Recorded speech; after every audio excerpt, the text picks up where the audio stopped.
तो दोस्तों welcome in discover Rajasthan keep discover keep learn. देखो अपने कर रहे थे आरपीएससी ईओआरओ का पार्ट बी। इसके अंतर्गत हम पढ़ रहे थे नगर पालिका अधिनियम। उसमें देखो दोस्तों अपने दो टॉपिक बचे हैं, बाकी हमने सब कंप्लीट कर लिए।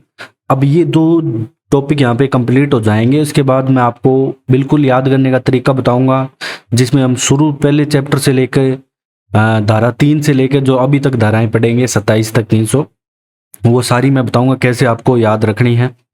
अभी अपने इसको जो अध्याय 2 रह गए हैं हमारे, अभियोजनवाद आदि और नियंत्रण। ठीक है, इसमें धारा आती है 298 से 308 तक।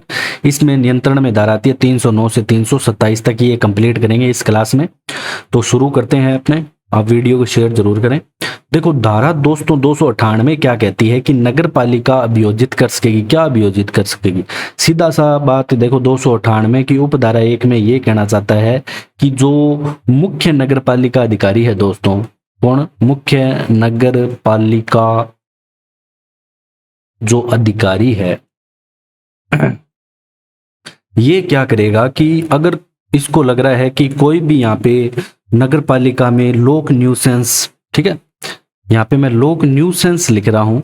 इसका मतलब मैंने आपको पहले बताया था। देखो लोक न्यूसेंस मतलब कोई भी प्रकार की कोई व्यक्ति यहाँ पे बाधा उत्पन्न कर रहा है, कोई गंदगी फैला रहा है, कूड़ा करकट, जो भी हमने लास्ट धाराओं में पढ़ा है, आपको पिछली क्लास जरूर लेनी पड़ेगी इसके लिए। तो यहाँ पे पैदा कर रहा है, तो मुख्य नगर पालिका आदेश दे सकेगा कि इससे या तो जो यहाँ पे जो फैलाने वाला व्यक्ति है, ठीक है, जो लोक न्यूसेंस फैलाने वाला व्यक्ति है, इससे जो भी है जुर्माना वगैरह वसूला जाए। ठीक है, यस, इस पे जो भी कार्रवाई है पूरे नियमों के अंतर्गत की जाएगी। देखो जो भी कार्रवाई है वो अधिनियम के अंतर्गत ही की जाएगी, बाकी आपको इतना डीप में नहीं जाना। अब 298 की उपधारा 2 क्या कहती है दोस्तों? ये बताती है कि देखो जो भी यहाँ पे किसी पे मान लो नियमों के अध्ययन कार्रवाई होगी, तो जो मजिस्ट्रेट है, और हाँ इसमें ये और ध्यान रखना है, ये जो जुर्माना आएगा ना, ये नगर पालिका निधि में जाएगा। किसमें? नगर पालिका निधि में जाएगा। ये बात वैसे अपने पहले भी कर चुके हैं। अब जो 298 की उपधारा 2 है दोस्तों, इसमें जैसे जो मजिस्ट्रेट को आवेदन प्रस्तुत किए जाने पर उसकी अधिकारिताओं की सीमाओं के भीतर ऐसे व्यक्ति जिस पर धन का दावा किया जा सके, उसकी जंगम या स्थावर संपत्ति के जो करस्तम तथा उसके विक्रय द्वारा वसूल किए जाएंगे। अब कुछ कंडीशन ऐसी आ जाती है दोस्तों जिसमें इनके पास रुपए नहीं बचता है, कोई व्यक्ति है इसके पास, तो क्या है कि मजिस्ट्रेट को पहले आवेदन यहाँ पे प्रस्तुत किया जाएगा। ठीक है, मजिस्ट्रेट को आवेदन यहाँ पे प्रस्तुत करने के बाद क्या होगा, इस संपत्ति को जो भी संपत्ति का प्रकार है, जैसे जंगम संपत्ति है या स्थावर है, तो या तो इसका विक्रय किया जाएगा। ठीक है, या तो इसका विक्रय करके या इसकी और भी अन्य प्रकार से कोई तरीके से नगर पालिका इसको जो भी है राशि को यहाँ पे वसूल सकती है। ठीक है, यही बात इसमें है। मेन जो आदेश देगा ना वो मुख्य नगर पालिका अधिकारी देगा, ये ध्यान रखना। जो नगर पालिका अभियोजित कर सकेगी, ये बात 298 में है। अब अपने चलते हैं दोस्तों नेक्स्ट धारा 299 क्या कहती है। तो दोस्तों जो धारा 299 है ये कहती है कि अपराधों के अभियोजन के संबंध में शक्तियों को बताती है कि अपराधों के अभियोजन के संबंध में सीधी सी बात, अगर कोई यहाँ पे व्यक्ति है दोस्तों, अगर कोई व्यक्ति कोई भी यहाँ पे जो नियम है अधिनियम के उनका पालन नहीं कर रहा है, उनको तोड़ रहा है, ठीक है, या उनके तहत कोई यहाँ पे कोई व्यक्ति अपराध कर रहा है, तो अगर उसको जो भी यहाँ पे सजा में, मतलब वैसे सजा नहीं है, जो भी यहाँ पे मतलब उस पे अध्यारोपित की गई है चीजें, ठीक है, कर वगैरह जो भी है, रुपए वगैरह जुर्माना, तो उसमें इस धारा इस शक्तियों में ये बताया गया है कि नगर पालिका इस व्यक्ति के साथ है ना समझौता भी कर सकती है। तो समझौता करने के बाद क्या होगा दोस्तों कि ऐसे व्यक्ति के विरुद्ध अपराध में के संबंध में कोई कार्रवाई नहीं की जा सकेगी। तो यही कहना है कि अपराधों में अभियोजन के संबंध में शक्तियां, तो अगर इस व्यक्ति ने यहाँ पे समझौता कर लेता है तो इस पे कोई कार्रवाई नहीं की जाएगी। यही बताना चाहती है आपकी धारा 299। अब अपने चलते हैं धारा 300 क्या कहती है दोस्तों। नगर पालिका की संपत्ति के नुकसान की पूर्ति कैसे की जाए। ठीक है, जो नगर पालिका की संपत्ति है उसके नुकसान की पूर्ति यहाँ पे कैसे की जाएगी। अब देखो दोस्तों इसमें भी सेम वही बात है कि अगर यहाँ पे देखो कोई व्यक्ति है, अब वो ये व्यक्ति पहुंचा रहा है यहाँ पे नगर पालिका की संपत्ति को नुकसान, क्या कर रहा है, नगर पालिका संपत्ति को नुकसान पहुंचा रहा है। अब इससे पहले क्या है कि इस कारण है ना इस पे शास्ति जो आरोपित मतलब जो इस पे जुर्माना वगैरह है वो लगाया जा चुका है, लेकिन उसके अलावा नगर पालिका ने का संपत्ति का इसने नुकसान किया है, तो इस पे जो भी है वारंट वगैरह जारी करके इससे और भी जुर्माना यहाँ पे जो नुकसान हुआ है इसकी पूर्ति की जा सकती है। तो यही बात कही गई है आपकी किसमें, नगर पालिका की संपत्ति के नुकसान की पूर्ति कैसे की जाए, धारा 300 में। अब अपने चलते हैं नेक्स्ट, धारा 301 क्या कहती है दोस्तों। तो दोस्तों जो धारा 301 है इसमें कहा गया है कि कातिप्य अपराधों का संज्ञेय और जमानतीय होना बताया गया है। इसमें क्या है कि ये जो दंड प्रक्रिया संहिता है 1973, कौन सी दंड प्रक्रिया, वन सेकेंड, जो दंड प्रक्रिया संक्रिया 1973 है, जो कि केंद्रीय अगर अधिनियम की बात करें तो वो आता है 1974। तो ये दंड प्रक्रिया संहिता तो 1973 की है, लेकिन केंद्रीय अधिनियम आता है 1974 की, क्रमांक संख्या 2। अब इसमें अंतर्गत अगर कोई भी यहाँ पे बात होती है तो जो धारा यहाँ पे बहुत सारी बताई गई है, जैसे 167 है, 236 है, इसके बाद जो संशोधित 245, 297 कै जो हमने कल पढ़ी, ठीक है, 297 ख, इसके अलावा 297 ग, ये जितनी भी धाराएं हैं के अधीन दंडनीय कोई भी अपराध संज्ञेय और जमानतीय होगा। तो इनके अधीन जो भी अपराध यहाँ पे किया जाएगा ना इन धाराओं के अधीन, तो वो क्या होगा, संज्ञेय होगा और जमानतीय अपराध होगा, ठीक है, जमानत मिल जाएगी, जमानतीय अपराध होगा। अब अपने चलते हैं दोस्तों नेक्स्ट, धारा 302 क्या कहती है। तो दोस्तों जो 302 है इसमें बताया गया है कि प्रक्रिया है जो त्रुटि युक्त होते हुए भी करस्तम विधिपूर्ण होना।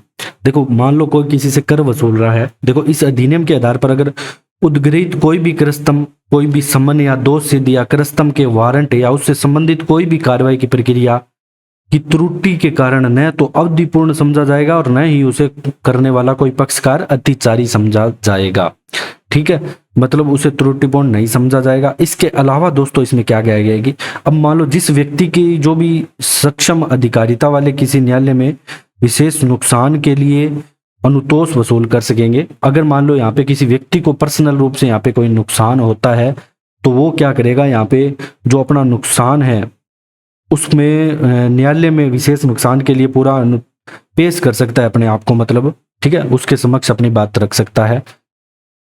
तो यही कहना चाहता है ये धारा 302 में। अब जो धारा 303 है दोस्तों ये क्या कहती है।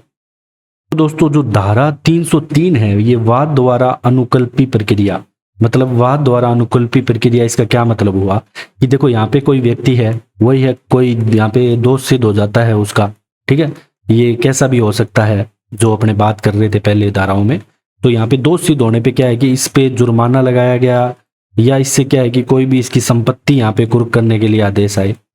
तो लेकिन अब क्या है कि यहाँ पे ये नगर पालिका विफल हो जाती है, क्या हो जाती है, नगर पालिका विफल हो जाती है ये चीजें यहाँ पे प्राप्त करने में, ठीक है, ये चीजें, ये संपत्ति। अब क्या होगा कि इसमें यह बताया गया है कि अब आप नगर पालिका क्या करेगी, किसी अधिकारिता वाले किसी न्यायालय में वाद लाना नगर पालिका के लिए विधिपूर्ण होगा। बस यही इंपॉर्टेंट बात है कि नगर पालिका क्या करेगी, जो उस क्षेत्र में जो न्यायालय आता है वो उसमें वाद ला सकेगी, ठीक है, वाद लाना विधिपूर्ण होगा। तो यही बात कहना चाहता है दोस्तों ये धारा 303 में। अब अपने चलते हैं नेक्स्ट, धारा 304 क्या कहती है। 4 कहती है कि नगर पालिका या उसके अधिकारियों के विरुद्ध जो वाद है उसके बारे में धारा 304 में बात की गई है दोस्तों।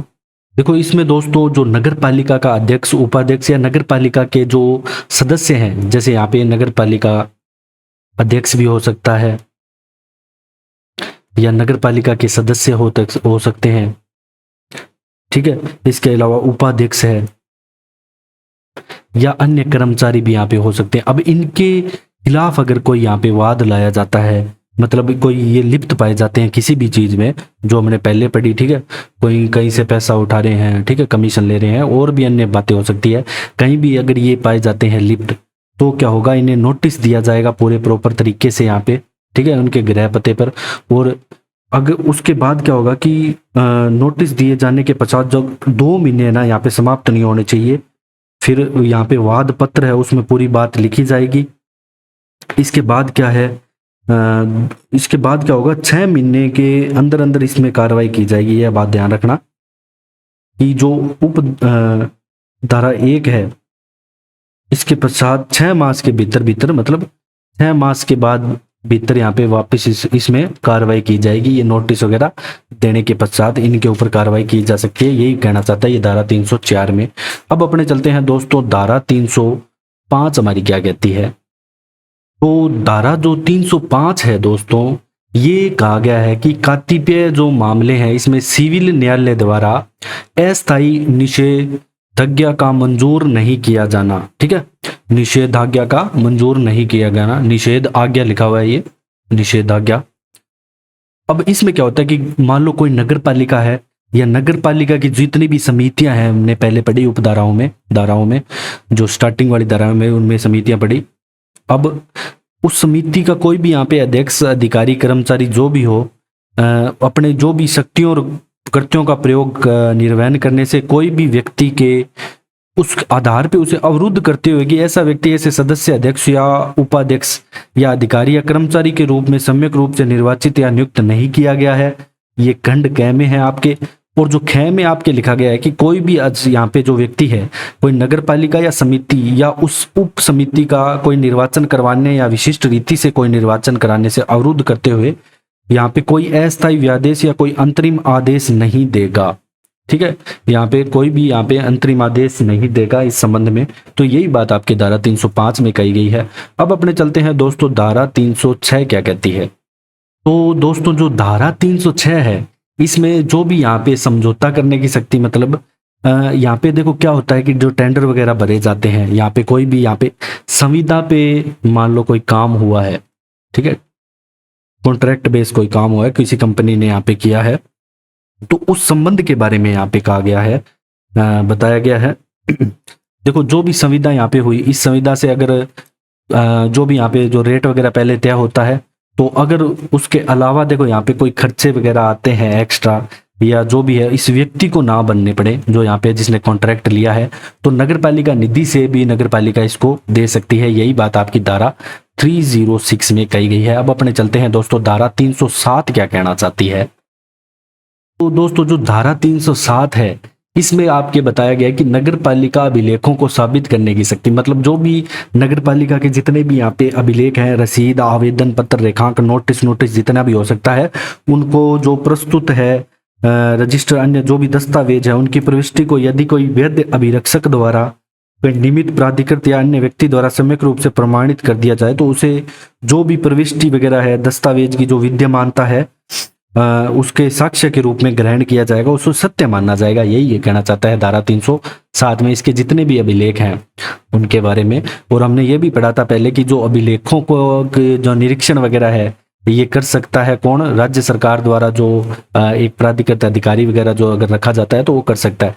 अब जो इस चैप्टर की है, जो हम कर रहे थे अभियोजनवाद आदि, इसकी लास्ट धारा आती है 308। ये क्या कहती है कि दस्तावेज प्रस्तुत करने के लिए नगरपालिका के कर्मचारियों को समन करने पर जो निर्बंध है, इसके बारे में बताया गया है। तो दोस्तों जो धारा 308 है, इसमें ये बताया गया है कि जो भी यहाँ पे देखो दस्तावेज है, अब कोई भी नगरपालिका का अधिकारी या और भी अन्य जो भी सदस्य वगैरह है, यहाँ पे इन दस्तावेजों का उपयोग करना चाहते हैं, किसके लिए, जैसे उन पे कोई भी यहाँ पे कोई ऐसी कंडीशन आ जाती है कि जहाँ पे उनको दिखाने पड़ सकते हैं उनको अपने प्रूफ के लिए, लेकिन वो क्या है कि तब तक नगरपालिका नहीं देगी जब तक कि न्यायालय आदेश ना दे दे। ठीक है, जब तक न्यायालय यहाँ पे ऊपर आदेश नहीं दे देता है कि आपको प्रस्तुत करने पड़ेंगे, तब तक ये नगरपालिका नहीं देगी। अब देखो दोस्तों, अपने चलते हैं नेक्स्ट चैप्टर पे, नियंत्रण। ये लास्ट चैप्टर है आपका। ठीक है, इसमें धाराएं हैं 309 से 327 तक। इसके बाद आपका जो नगरपालिका अधिनियम है, संशोधन सारे हमें इसमें कंप्लीट किए हैं, कंप्लीट हो जाएगा। इसमें हम देखते हैं धारा 309 क्या कहती है। निदेशक, उपनिदेशक और सहायक निदेशक की नियुक्ति और जो शक्तियां हैं उसके बारे में आपके धारा 309 में बताया गया है। अब देखो दोस्तों, जो निदेशक है, ये पोस्ट है एक निदेशक की। अब इस निदेशक को है ना कौन चुनेगा, राज्य सरकार। राज्य सरकार है ना, ये कोई स्थानीय अधिकारी भी हो सकता है, उसको ये निदेशक बना सकती है। ये कहना चाहती है ठीक है, जो भी पदनाम है, और ये जो कृत्यों का पालन करेगा अपने, ठीक है, वो अधिनियम के अधीन रहते हुए करेगा, जो भी इसे बताया जाए और जो इसे कहा जाए वो यहाँ पे ये निदेशक काम करेगा। इसके अलावा इसकी सहायता के लिए है ना, जो उप निदेशक वगैरह है, उप निदेशक, ये भी जो सरकार है यहाँ पे रख सकती है, और सहायक निदेशक की भी नियुक्तियां यहाँ पे की जा सकती है, और इनकी शक्तियों के बारे में ये बताया गया आपके धारा 302 में। तो धारा 309 है, इसमें यही एक तो निदेशक, उप निदेशक और सहायक निदेशक की नियुक्ति और शक्ति अगर आ जाए तो 309 आपको करके आना है। निदेशक, उप निदेशक और सहायक निदेशक की बात कर रहे हैं, ठीक है, 3 पोस्टों की बात कर रहे हैं, ऐसे कह सकते हो। अब अपने चलते हैं धारा 310 क्या कहती है दोस्तों, निरीक्षण तथा पर्यवेक्षण की शक्तियां। तो धारा 310 हमें कहना चाहती है, 310 में दोस्तों क्या है कि खंड दिए गए हैं, क्या क्या क्या, तो इसमें देखो क्या है कि राज्य सरकार है ना, ये राज्य सरकार करेगी। राज्य सरकार कोई भी यहाँ पे एक अधिकारी तय कर सकती है, कोई नियुक्त कर सकती है, प्राधिकृत अधिकारी, ठीक है। अब इसको क्या क्या शक्तियां होगी, अब इसमें अलग अलग जो खंड दिए गए हैं, कै कै गै गै, तो उसमें क्या है कि जो नगर पालिका या उसके नियंत्रण में अधीन कोई भी ऐसी संस्था है, ठीक है, कोई भी ऐसी संस्था यहाँ पे चल रही है, कुछ भी यहाँ पे ऐसा चल रहा है, तो वहाँ पे जो ये अधिकारी है निरीक्षण वगैरह करके आ सकता है। इसके अलावा कोई भी कैसी भी संपत्ति हो ये, और अगर देखो कोई नगर पालिका किसी समिति की कार्रवाइयों से कोई भी यहाँ पे उद्धरण या नगर पालिका के कब्जे या जो भी नियंत्रण दस्तावेज या पुस्तक है उनके का भी निरीक्षण ये कर सकता है, जितने भी दस्तावेज होंगे, ये हमने पहले भी पढ़ा, तो इनका निरीक्षण जो राज्य सरकार का जो अधिकारी रखा गया है ये कर सकता है। नगर पालिका की जो भी चीजें हैं वही बात इसमें कही गई है धारा 310 में। अब जो आपकी धारा 311 क्या कहती है दोस्तों, ये तो सिंपल जो पॉइंट लिखा गया है इसी के बारे में बता रही है कि 311 नगर पालिका के जो कार्यालय का निरीक्षण है ये कर सकती है। तो ये पूछ ले कि नगर पालिका के कार्यालय का निरीक्षण करने की शक्ति किस धारा में है, नगर पालिका के जो कार्यालय का निरीक्षण कर सकेगी, तो 311 में 311 याद रखना। अब अपने चलते हैं नेक्स्ट 312 क्या कहती है। तो दोस्तों जो 312 है धारा, इसमें बताया गया है कि नगर पालिका के आदेश आदि के निष्पादन को निलंबित करने की। अब जो नगर पालिका के आदेश है निलंबित कैसे होगा, देखो वही बात है इसमें, इन धाराओं में क्या वही बात बताई गई है, एक ही जो राज्य सरकार द्वारा प्राधिकृत यहाँ पे अधिकारी है लगाया गया है, ठीक है, जो भी प्राधिकृत यहाँ पे अधिकारी है, अब ये क्या करेगा, ये निरीक्षण करेगा नगर पालिका का, इसका काम यही है, ठीक है, कुछ भी चीजों में कर सकता है। अब यहाँ पे जो नगर पालिका है इसमें कोई ऐसा काम हो रहा है जिससे जो जनता है उसको क्या हो रही है, हानि हो रही है, इसको लग रहा है कि ये नगर पालिका का प्लान है, जो नगर पालिका का जो प्लान है ये जनता को पहुंचा रहा है हानि, तो अधिकारी क्या क्या करेगा, आदेश देगा, क्या देगा, आदेश देगा जो नगर पालिका का निष्पादन है उसको निलंबित करने की। जो भी यहाँ पे प्लान है इसको निलंबित यहाँ पे किया जा सकता है, ठीक है, ये ध्यान रखना, निलंबित जो भी प्लान को किया जा सकता है, तो वो आपके धारा 312 में आएगा। अब अपने चलते हैं नेक्स्ट धारा 313 क्या कहना चाहती है दोस्तों। तो दोस्तों अगर यहाँ पे आ जाती है कोई आपातकालीन कंडीशन, मेन स्वास्थ्य के संबंध में आपात की दशा में असाधारण शक्तियां क्या होती है कि इस दशा में क्या करेगा कि जो जिला मजिस्ट्रेट होगा ना वो करेगा ये सारे काम जो नगर पालिका को करने चाहिए, लेकिन जिला मजिस्ट्रेट यहाँ पे क्या करेगा आपात की स्थिति में। देखो अगर कोई भी यहाँ पे व्यवस्था की जानी है जैसे स्वास्थ्य या सुरक्षा के लिए जो आवश्यक हो जनता की, ठीक है, जो कि जनता की स्वास्थ्य या सुरक्षा के लिए यहाँ पे आवश्यक हो, तो ये जो जिला मजिस्ट्रेट है ना ये यहाँ पे जो कार्य है निष्पादित करेगा, ठीक है, जितने भी काम है यहाँ पे, तो ये इसके लिए जो भी कार्य निष्पादित है वो जिला मजिस्ट्रेट द्वारा किए जाएंगे। ये बात आपकी धारा 313 सीधा सा ये कहना चाहती है, ठीक है, ज्यादा आपको इसमें डीप में जाने की जरूरत नहीं है। अब अपने चलते हैं धारा 314 क्या कहना चाहती है। देखो जो 314 है दोस्तों इसमें भी वही है, आपात के समय में नगर पालिका द्वारा कर्मचारियों के लिए सरकार की अध्यपेक्षा का अनुपालन। अब क्या होगा कि मान लो अपने कोरोना का एग्जाम्पल लेते हैं, जैसे ये सेम अब कोरोना से सही समझ आ जाएगा। देखो नगर पालिका है, इसमें कोरोना जैसे फैल गया, अब कोरोना फैलने पे क्या हो गया कि अलग से डॉक्टरों की भी आवश्यकता होगी, तो संविदा पे रखे जा सकते हैं उनको, ठीक है, और यहाँ पे युद्ध या काल या और भी कोई स्थिति आ जाती है तो देखो कर्मचारी ज़्यादा चाहिएंगे, ठीक है, स्थिति को संभालने के लिए। तो उस दशा में ये बात कही गई है 314 में, ठीक है। कर्मचारी के लिए सरकार की अध्यपेक्षा की जा सकती है, राज्य सरकार जो निर्देश देगी उस हिसाब से। अब अपने चलते हैं धारा 315 क्या कहना चाहती है। तो दोस्तों जो धारा 315 है इसमें क्या बताया गया है कि जो सार्वजनिक सहकर्मों के निष्पादन के लिए अभिकरण, मतलब देखो कई बार नगर पालिका में ऐसे है कि कर्मियों की जरूरत पड़ जाती है जो एक्सपर्ट हो, मतलब किसी फील्ड में, ठीक है। जैसे संविदा वगैरह पे इस बार भी अपने निकली थी, जैसे सिविल इंजीनियर वगैरह जैसे जिसमें चाहिए थे, तो उनको जो भी राज्य सरकार निर्धारित करेगी आपको इस वेतन पे रखना है, ठीक है, वो वेतन नगर पालिका द्वारा देय होगा। तो उस अकॉर्डिंग मतलब कोई भी पोस्टें हो सकती हैं यहाँ पे। तो इसमें जो सार्वजनिक संक्रमों के लिए जो नियुक्ति वगैरह की जाएगी उनके अभिकरणों की यहाँ पे बात की गई है।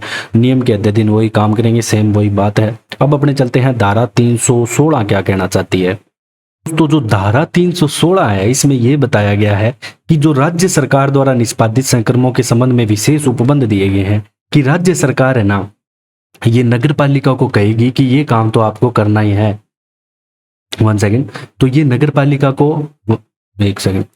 तो ये क्या करेगी कि नगर पालिका को बताएगी, जैसे मान लो इसमें अलग अलग खंड दे रखे हैं, स्थायी प्रकृति के जो कोई भी संक्रम है, जैसे राज्य सरकार की राय में ऐसे है कि कोई भी निवासी है नगर पालिका का, उसके जो स्वास्थ्य के लिए और उसकी सुरक्षा के लिए आवश्यक है तो वो संक्रम नगर पालिका को करने पड़ेंगे। कौन से? जो स्वास्थ्य और सुरक्षा के लिए आवश्यक है, ठीक है, जनता की स्वास्थ्य और सुरक्षा के लिए आवश्यक है वो संक्रम यहाँ पे किए जाएंगे। इसके अलावा देखो जो भी यहाँ पे लागत वगैरह आएगी, अनुरक्षण की दर, ब्याज सहित है, जो भी राज्य सरकार नियत करे, नगर पालिका इस नियम के अध्ययन जो भी कर आरोपित करेगी वो राज्य सरकार निर्धारित करेगी। यही बात इसमें कही गई है धारा 316 में। अब अपने चलते हैं धारा 317 क्या कहना चाहती है।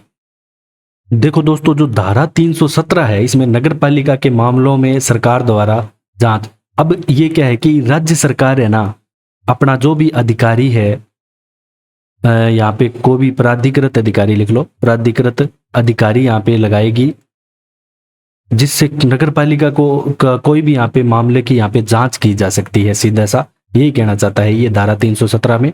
अब अपने चलते हैं नेक्स्ट, धारा 318 हमारी क्या कहना चाहती है। देखो अब इस कंडीशन में क्या होगा 318 में कि कर्मचारी वर्ग के नियोजन के अपव्यय को रोकने की सरकार की शक्ति। अब देखो क्या हुआ कि नगर पालिका में जैसे जो भी इन्होंने कॉन्ट्रैक्ट बेस बंदे रखे, अब उनको लग रहा है कि इन पे खर्चा ज्यादा हो रहा है राज्य सरकार को, ठीक है, राज्य सरकार को ऐसा लग रहा है कि इन पे खर्चा ज्यादा हो रहा है, ठीक है। अब ये नगर पालिका को निर्देश देगी कि आप है ना इनकी सैलरी वगैरह कम करो, ठीक है, सैलरी वगैरह यहाँ पे कम करो और ये खर्चे के व्यय को कम करो किसी प्रकार से। तो अपव्यय का रोकने की सरकार की शक्ति हो गई आपकी 318 में। सिंपल है। अब अपने चलते हैं नेक्स्ट 319 क्या कहना चाहते हैं। अब देखो अपने इसमें क्या है कि मेन राज्य सरकार की शक्तियां हैं, क्योंकि नियंत्रण यही कर रही है, नियंत्रण का नाम यही है कि राज्य सरकार नियंत्रण कर रही है। अब नगर पालिका द्वारा कर्तव्यों के अनुपालन में व्यतिक्रम करने पर अनुपालना की व्यवस्था। व्यतिक्रम मतलब क्या हुआ कि जैसे राज्य सरकार है, ठीक है, राज्य सरकार ने, ये नगर पालिका है, क्या है, नगर पालिका। अब राज्य सरकार कहती है नगर पालिका को कि तुम ये बनाओ यहाँ पे नगर पालिका में पार्क, ठीक है, यहाँ पे ये नगर पालिका नहीं बना रही है, ठीक है, नहीं बना रही। अब इस संकल्प का पालन करने के लिए राज्य सरकार एक अधिकारी नियुक्त कर सकती है, अधिकारी यहाँ पे नियुक्त करेगी, इनको फिक्स टाइम दे दिया, अगर ये नहीं कर पा रहे तो अधिकारी नियुक्त किया जाएगा और वो इस जो सहकर्म है इसको करेगा। तो यही बात कही गई है 319 में। अगर कोई काम नगर पालिका अनुपालन में व्यतिक्रम करता है, ठीक है, तो इसकी अनुपालना करवाने की राज्य सरकार की जो शक्ति है वो इसमें बताई गई है। अब अपने चलते हैं नेक्स्ट, धारा 320 क्या कहना चाहती है दोस्तों। देखो जैसे अब नई नगर पालिकाएं बनेंगी, जिले बने हैं, ठीक है, आसपास, जैसे जब भी कोई नई नगर पालिका बनती है, नगर पालिका स्थापना होने तक उसकी शक्तियों का प्रयोग। अब देखो मान लो कोई नई नगर पालिका बन रही है, उसकी स्थापना भी पूरी प्रक्रिया में है, तो राज्य सरकार क्या करेगी, राज्य सरकार यहाँ पे एक वही प्राधिकारी, इस जो भी जितनी भी यहाँ पे हम धाराएं पढ़ रहे हैं उसमें वही अपराधिकारी एक नियुक्त किया जाएगा जो वहां पे पूरी व्यवस्था संभालेगा। तो सीधी सी बात है, तो 320 में अगर नई नगर पालिका स्थापित हो रही है तो उसमें जो ये अधिकारी है ये वहां पे सारा सिस्टम संभालेगा, तो राज्य सरकार की शक्ति है ये। अब अपने चलते हैं धारा 321 क्या कहती है। अब देखो दोस्तों, आपको पता है कि जो करों वगैरह का निर्धारण है ये करती है राज्य सरकार की। कितना राज्य सरकार क्या करती है।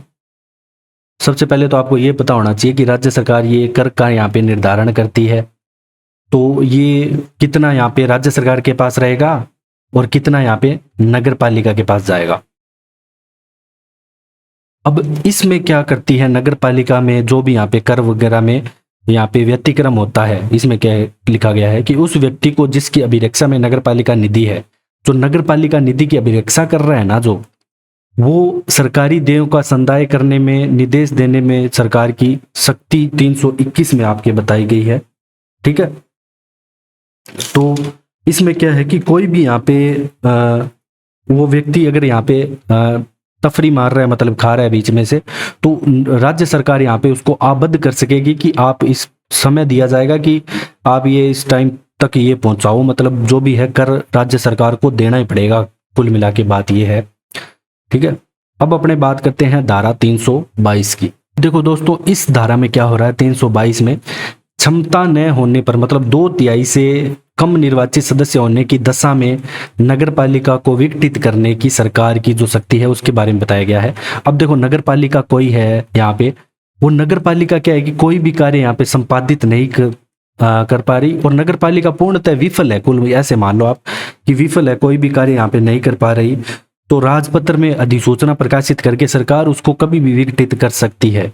ठीक है, तो यही आपके धारा 322 में बताया गया है। अब अपने चलते हैं धारा 323 पे। जो धारा 323 है दोस्तों, इसमें कहा गया है कि जो नगर पालिका है, नगर पालिका तथा एक या अधिक स्थानीय प्राधिकारों के अगर बीच यहाँ पे विवाद होता है तो उसके बारे में कहा गया है। देखो, अब ये जो विवाद होगा ये कौन सुलटाएगा, ये बात कही गई है। ठीक है, इसमें कंडीशन में क्या होगा कि 2 कंडीशन है कि या तो यहाँ पे कलेक्टर इस विवाद का निपटारा करेगा, या क्या करेगा, जो संभागीय आयुक्त है ये यहाँ पे जो भी है विवाद का निपटारा कर सकेगा। ठीक है, अन्य कोई भी मामला होगा तो वैसे जो छोटे मोटे मामले होंगे उनमें संभागीय आयुक्त और फिर कलेक्टर वगैरह द्वारा यहाँ पे किया जा सकेगा। अब अपने चलते हैं धारा 324 पे। देखो दोस्तों, इस धारा में वैसे ज्यादा डिटेल में नहीं बताया गया 324 में। तो 324 में यह बताया गया कि अगर नगर पालिका का नगर जो सुधार न्यास है, जैसे जयपुर विकास प्राधिकरण, नगर विकास को भी प्राधिकरण है, इसके कोई अन्य कानूनी बोर्ड के बीच यहाँ पे विवाद होता है तो ये राज्य सरकार है ना सुलटाएगी। ठीक है, राज्य सरकार यहाँ पे जो भी फैसला लेगी वो अंतिम होगा और मानना पड़ेगा। अब अपने चलते हैं धारा 325। देखो दोस्तों, जो धारा आपकी 325 है इसमें क्या कहा गया है कि सरकार की नगर पालिकाओं की उपविधियों तथा नियमों को रद्द करने की, रूपांतरित करने की शक्ति। ठीक है, मतलब चेंज भी कर सकती है, रद्द भी कर सकती है सरकार, राज्य सरकार। अब मान लो नगर पालिका यहाँ पे कोई बना रही है नियम। ठीक है, नगर पालिका ने यहाँ पे कोई बनाया यहाँ पे नियम, अब राज्य सरकार को ऐसा लगा कि ये नियम सही नहीं है। ठीक है, राज्य सरकार को लगा कि नियम सही नहीं है, तो राज्य सरकार क्या करेगी, वही राजपत्र में अधिसूचना जारी करेगी और इस नियम को या तो चेंज करने के लिए कहेगी और या इसे रद्द कर सकेगी। ठीक है, अब इसके लिए भी क्या है कि जो इसकी उपधारा है उसमें यह कहा गया है कि राज्य सरकार को, नगर पालिका को है ना यहाँ पे बताना पड़ेगा कि कमी क्या है इस नियम में, कमी बताओ आप। तो ये धारा 325 में कहा गया है। अब अपने चलते हैं धारा 326 पे। अब देखो दोस्तों, जो धारा 326 है ना, इसमें कहा गया है कि राज्य सरकार द्वारा शक्तियों का प्रत्यायोजन। इसमें क्या है कि बहुत सारी जैसे धाराएं दी गई है जो हमने पहले पढ़ी, जो इसकी 326 की उपधारा एक है ना, इसमें पहले तो दे दी धाराएं, जैसे कमी लिख रहा हूं मैं यहाँ पे, याद नहीं रखनी आपको, 3, 6, 7, 67, 102, 103, ठीक है, 111, 142, 297, 322, 325, ये इतनी जितनी भी धाराएं हैं। इसके अलावा देखो, जो भी अपीलीय प्राधिकारी है, यहाँ पे अपीलीय एक प्राधिकारी होता है, ठीक है। जो अपीलीय प्राधिकारी है नियुक्त, जो होता है अपीलीय प्राधिकारी नियुक्त करने की शक्ति, इनको छोड़कर है ना, इसी अधिनियम के अधीन जो भी कहीं भी मतलब शक्तियों को अपने अधीनस्थ किसी अधिकारी को प्रत्यायोजित कर सकती है। इन चीजों को छोड़ के एक अधीनस्थ यहाँ पे अधिकारी नगर पालिका रख सकती है। अधिकारी को अधीनस्थ अधिकारी एकदम सही लिख देता हूं थोड़ा, अधीनस्थ अधिकारी को शक्तियों का प्रत्यायोजन यहाँ पे, ठीक है, प्रत्यायोजन किया जा सकता है, प्रत्यायोजन। तो यही कहना चाहता है ये धारा 326 में। अब अपने चलते हैं लास्ट, जो आपकी नगर पालिका अधिनियम समाप्त हो जाएगा धारा 327 पे। इसमें क्या है कि नगर पालिका जैसे अभिलेख मंगवाने की शक्ति, जैसे नगर पालिका यहाँ पे कुछ भी यहाँ पे ला रही है, ठीक है, कोई नियम ला रही है या कोई भी यहाँ पे स्कीम ला रही है या कोई भी यहाँ पे योजना ला रही है, ठीक है, उसके जो भी अभिलेख वगैरह है या अन्य नगर पालिका के जितने अभिलेख है वो राज्य सरकार यहाँ पे मंगा सकती है, ठीक है, और उनको आदेश दे सकती है कि आप इसमें चेंज करो, वही सेम जो पहले पढ़ा, रूपांतरित कर सकती है, वापस दे सकती है, ठीक है। ये सारी चीजें यहाँ पे धारा 327 में होगी। ये नगर पालिका अधिनियम आपका यहाँ पे दोस्तों आज की क्लास में कंप्लीट होता है पूरा। अब अगर आपको हमारा कंटेंट पसंद आए तो आप शेयर एंड सब्सक्राइब जरूर करें, और साथ में अभी एक क्लास आएगी, तीन क्लास में लाऊंगा, जिसमें मैं आपको शॉर्ट में है ना यहाँ पे आपको बताऊंगा कि आप